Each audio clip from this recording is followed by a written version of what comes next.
thank you so much for watching our channel, and we appreciate it immensely. Also, we wanted to give a shout out to my wife because she's so wonderful. She's the one who actually edits the videos for us because we suck at it. Yeah, she's really good at it because she got really good because she has her own YouTube channel, Danna's Art in Motion, and she shows how she does it. She's mostly into acrylic pours.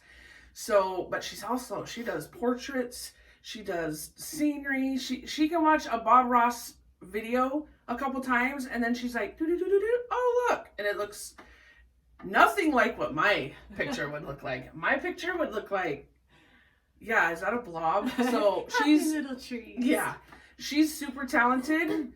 You should be seeing some of her work on the screen there. And yeah, so shout out to her. Thank you so much. She's awesome.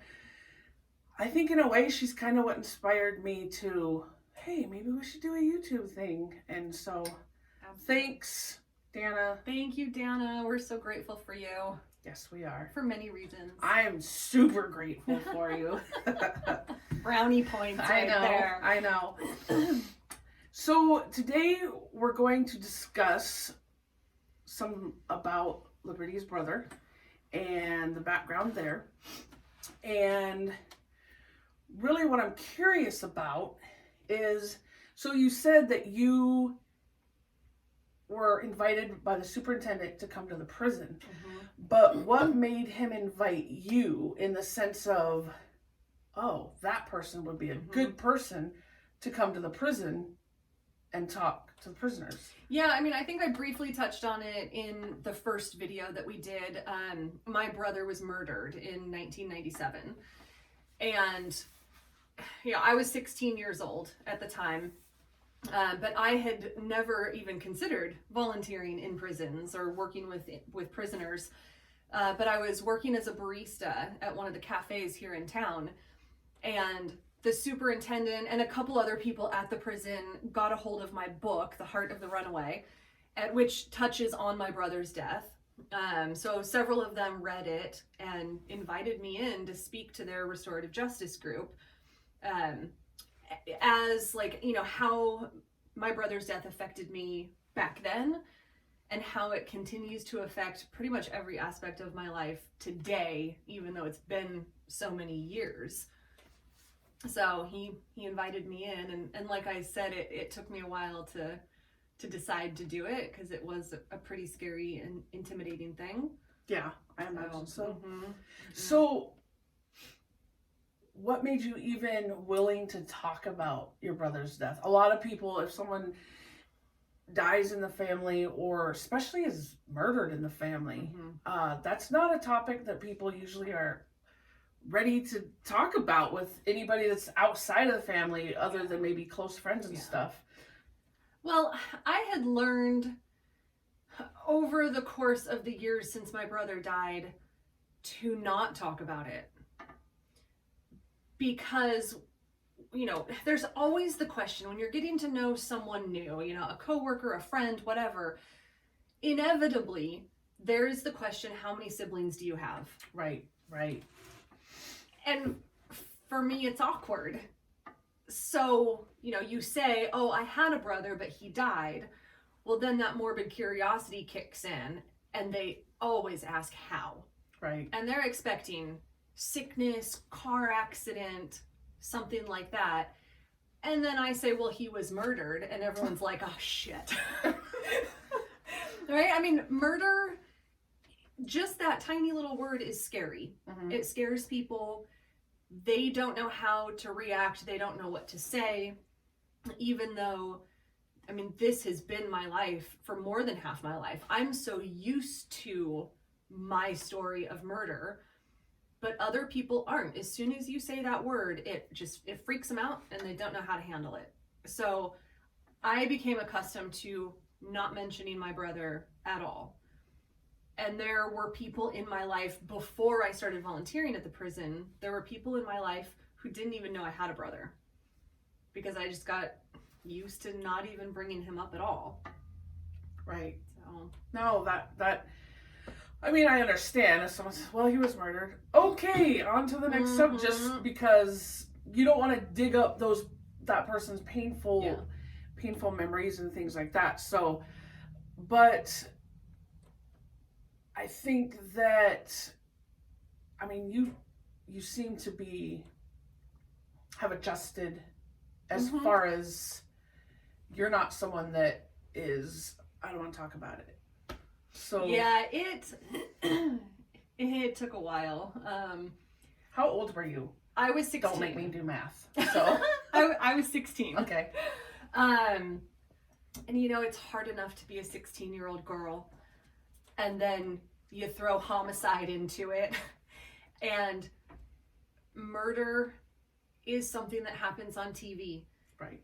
It doesn't happen to someone you know or someone in your tiny community. I'm from a very small town in Oregon, and everybody knew everybody, and it just rocked the whole community because, you know, number one, someone died that we know, and someone else that we know killed him. So it really kind of turned things on end, and it was hard. I mean, you can read about it in my book. But I went through many years of drugs, alcohol, bitterness, anger, fury. I mean, I was a completely different person in the years after my brother died. And I eventually reached this point in my early 20s where I was so damn exhausted from being pissed off that I just stopped being pissed off. And I can't even tell you what I did to change my mindset or to overcome all of this darkness that was inside of me. I just did it. I was so tired. I just decided to be happy, have a good life, stop using drugs. But I still never talked about my brother. Not even with really close friends. So, where were you when you found out about your brother? Like, were you at school, at home? I was at home. It's kind of a convoluted story because everything that happened spanned several months, and it was so traumatic and so much turmoil and chaos and confusion that being 40 now and looking back on it, it's hard to distinguish the timeline of when things happened. But he was killed on his 21st birthday by 3 of his friends, guys that we had grown up with. And then he was missing for almost 2 months. And so in those 2 months, it was, there's no words for those 2 months, but I remember coming home from school. I was a junior in high school. And I remember coming home from school, my friend dropped me off, and there was a cop car in our driveway. And we knew that my brother was missing. My mom had filed a missing persons report, but he was 21. There's not really much you can do.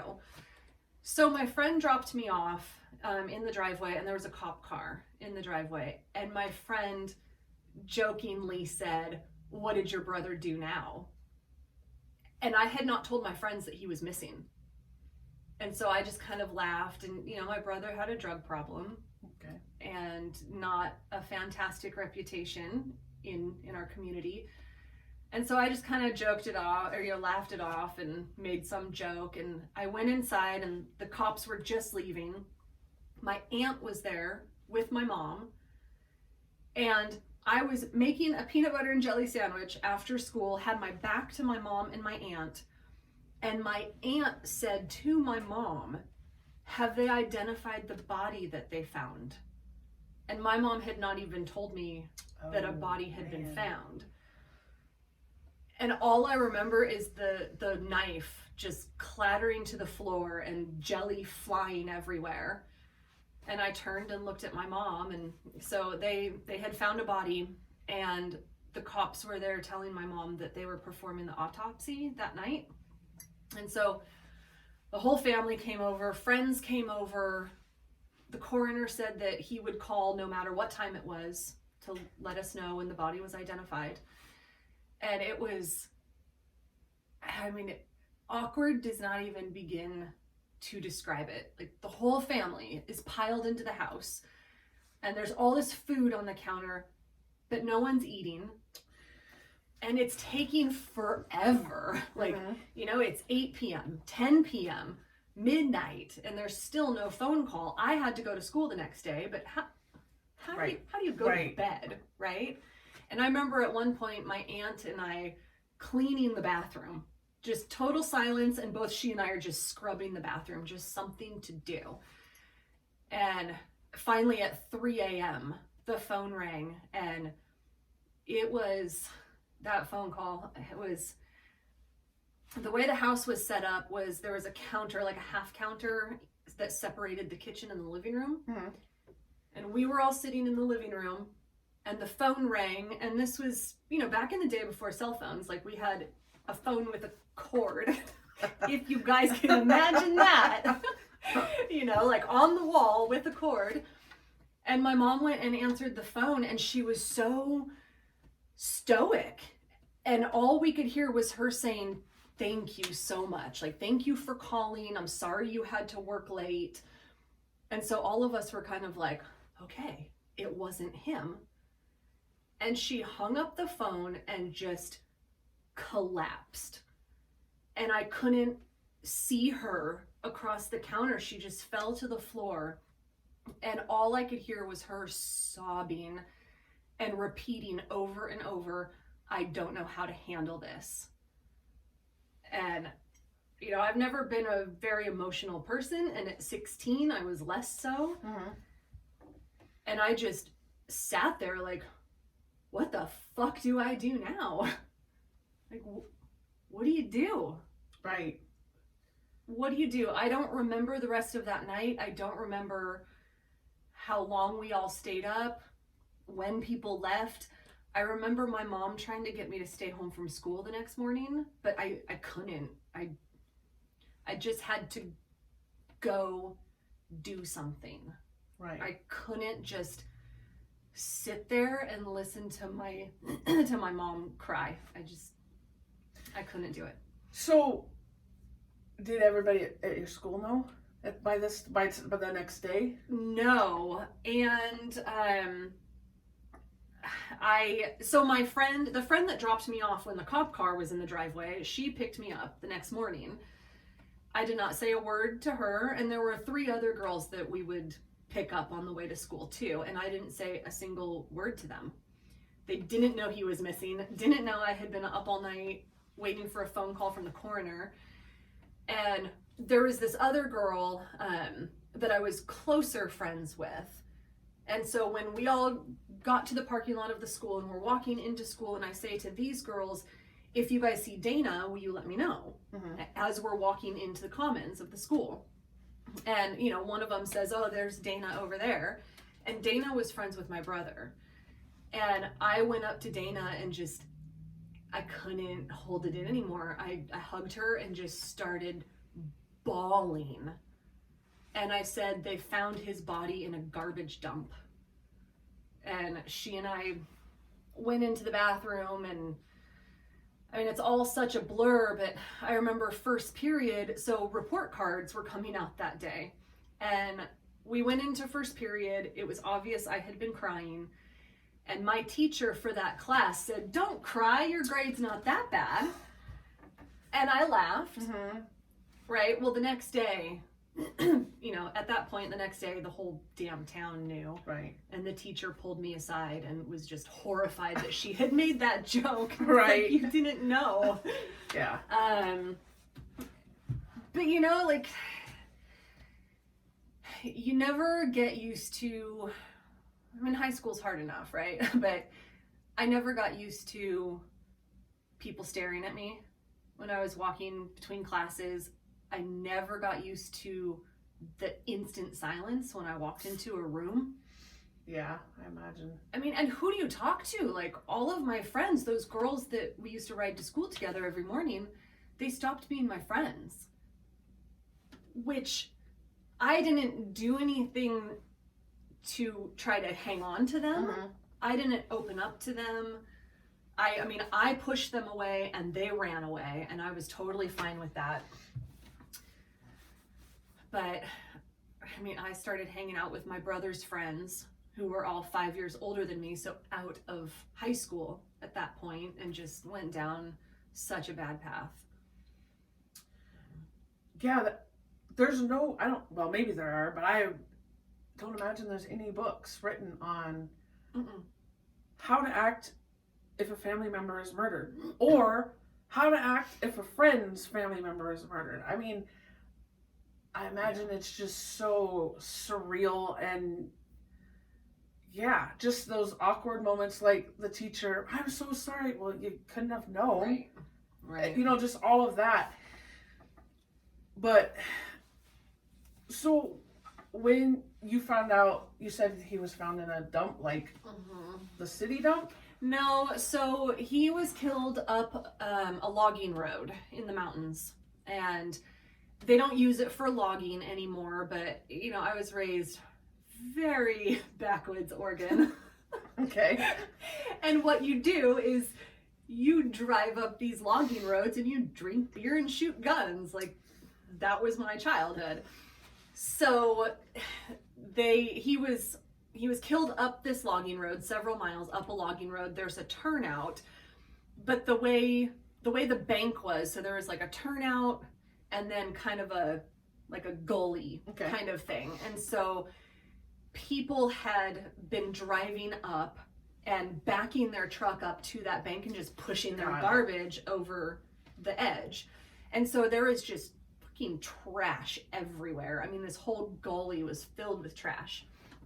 And some random guy was walking his dog, and the dog went down over into that garbage dump and brought a bone back. And for whatever reason, I don't even know who this guy was, but for whatever reason, he realized that it wasn't an animal bone. Mm-hmm. And so he went and stood up on top of that berm kind of thing and was looking down. And this was December, so Halloween had come and passed. Well, he saw my brother's body, and he said that his first thought was that it was a scarecrow from Halloween that someone had dumped with their trash. Well, how many people think they're going to look down and see a body? Exactly. So, yeah, I'm sure you go through all those things, but... Right. Man. Yeah.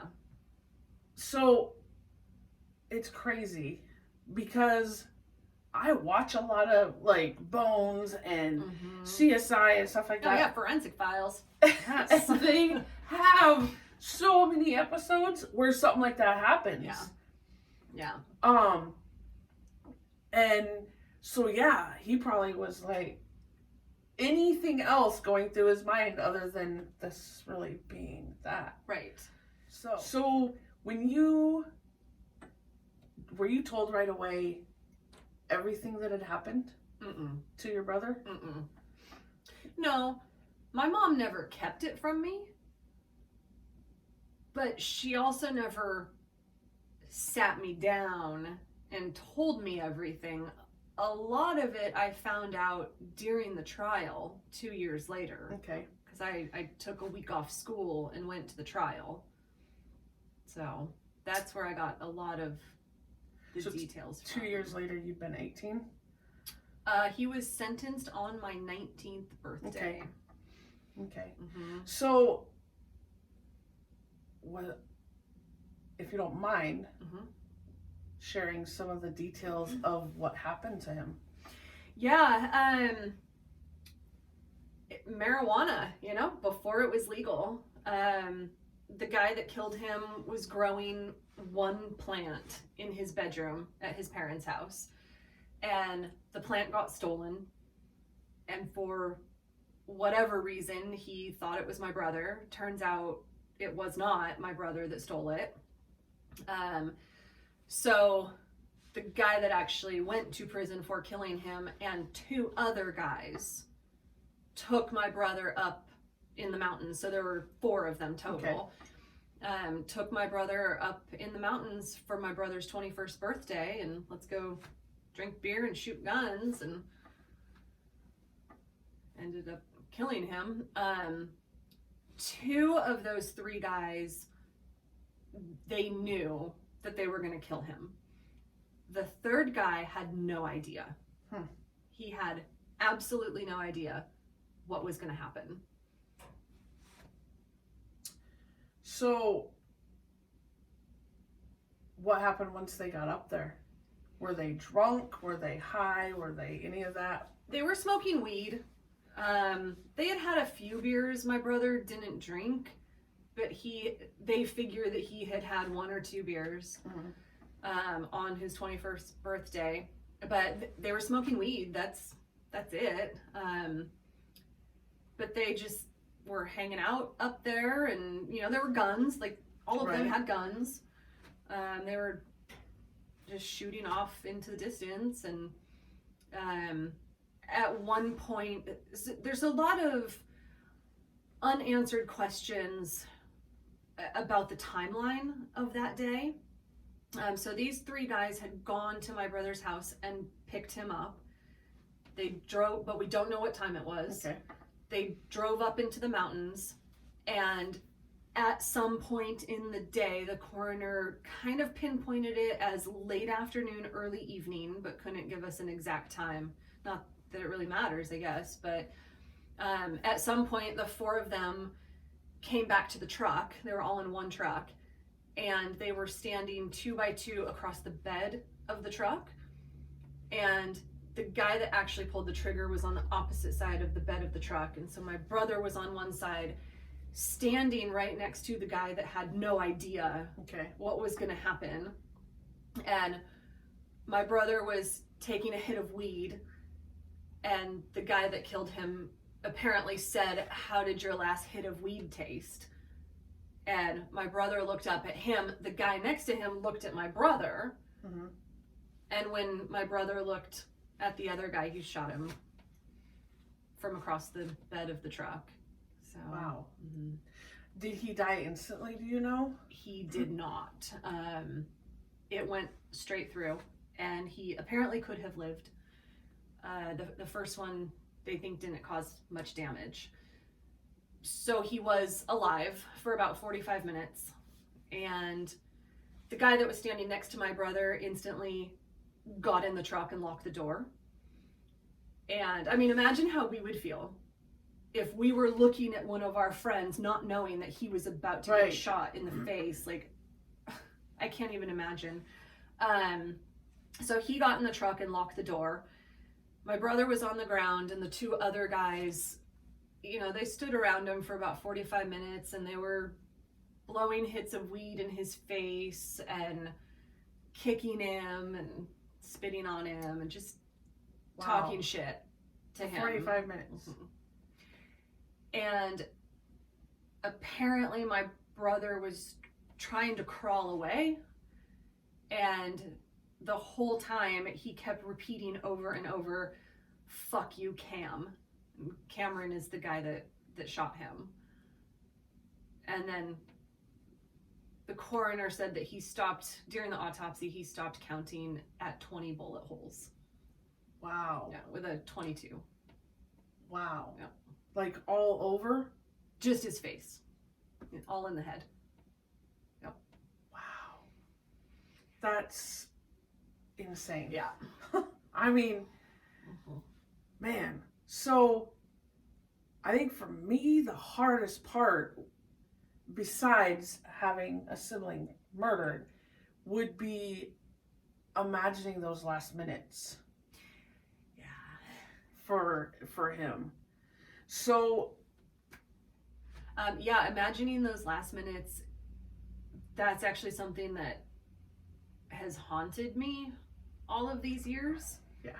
Because my brother, he was like 6'6", something like that. He was tall, long jet black hair. This is him right here. Long black hair, Grateful Dead t-shirts all the time, and Doc Martens combat boots, and big old swag chain on his wallet. He was scary. He was intimidating looking. He was scary. not because he was mean or anything, but he was very imposing. You know, he was very tall and, you know, dressed like a Grateful Dead kind of guy, and he was always so tough. You know, like our dad wasn't around, and so he pretty much raised me. I mean, he taught me everything.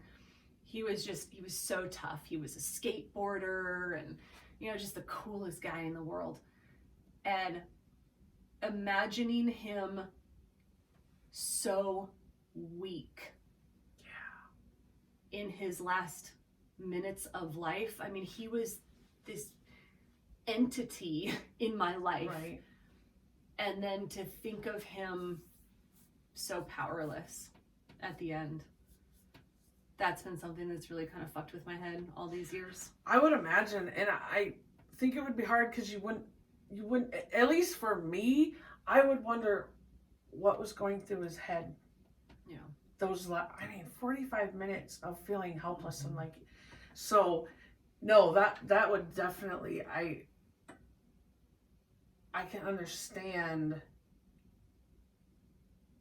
going through those last minutes of, or thinking about, were they thinking about me? Were they wishing that just all of that? Yeah. Man, so, no, do you feel like you've finally, that's at peace, or does that still come in? That never, no. And even though, I mean, yeah, it gets easier with time, but that is the one thing that comes back to me all the time. That's the one thing all these years later that will still catch me off guard and make me cry, is thinking of him that way. Yeah, that has, just because, especially if he was someone that was so strong and so, and then, yeah. So, we now have come to the end of our time for this video, but we're gonna do a part 2. So, make sure that you watch the next one. And I just want to say thanks so much for being willing to share. Of course. There's a lot of people that they're like, nope, I'm not talking about that. And I'm certainly not talking about that to social media and to people out there. But it's a story that ties into everything else that we're doing, that Liberty's doing. And so that's why we're going to do a part 2. Yeah. Is to tie that all in. Yeah. And thank you for listening and for asking questions. Oh. People shy away from it. And thank you guys for listening. It is a really hard story to tell, but I feel it's important to share it. So thank you for listening. And we'll see you next time. Bye.